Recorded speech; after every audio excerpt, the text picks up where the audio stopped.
Okay, so part two. I had reopened my photography studio. This is the recap real quick. And I did a Groupon promotion, very cheap. It was like $25. You got a full hour photo session wherever you wanted. You got 4 printed sheets, professionally printed. And you also got a CD of low resolution images, but you had the ability to purchase high resolution print rights or additional sheets or books, whatever it is you wanted. And so I was like, oh, this might do okay, but at least get my name out there. That was the goal. Get my name out there again, get people looking again, get them coming to my social media pages and my website. And I remember the day that it opened, like I was like, oh, I wonder what it's gonna do today.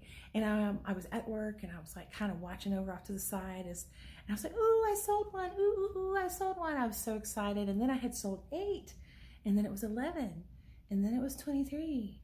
And then it was like, by the end of it, I had sold over 100 packages. And if you've ever been a photographer, like 115 portrait packages is a lot of work for just a one-person outfit. No backup, nobody to handle any of my admin. But that's okay. And so I left my full-time position to dedicate to this, opening. It went a lot better than what I thought.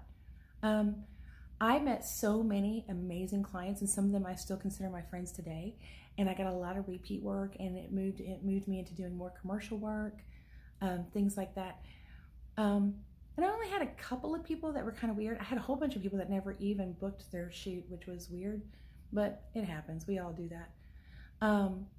But it reminds me of when a bride tried to scam me. So this person had purchased this Groupon package for $25. And they called me up and they were like, hey, I bought this. My fiance and I are getting married. I'm sorry, I've got a little bit of congestion, winter in Kentucky. She was asking, she's like, we're getting married by a Justice of the Peace in City Park, and would you come in, can I use this for that? And I said, well, this is really just for more like a family portrait or a toddler portrait. So wedding photography is very different. Even if your wedding is, a Justice of the Peace in the park with no guests or anything, I said, there's still a different expectation when it comes to wedding photography.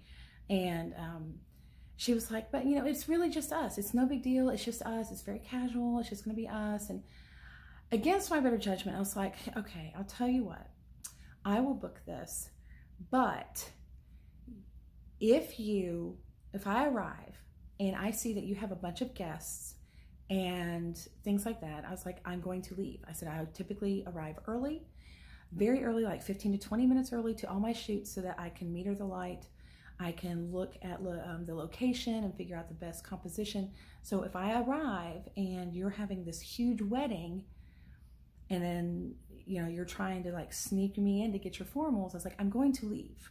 All right, I got to do a part 3. Sorry about that, guys.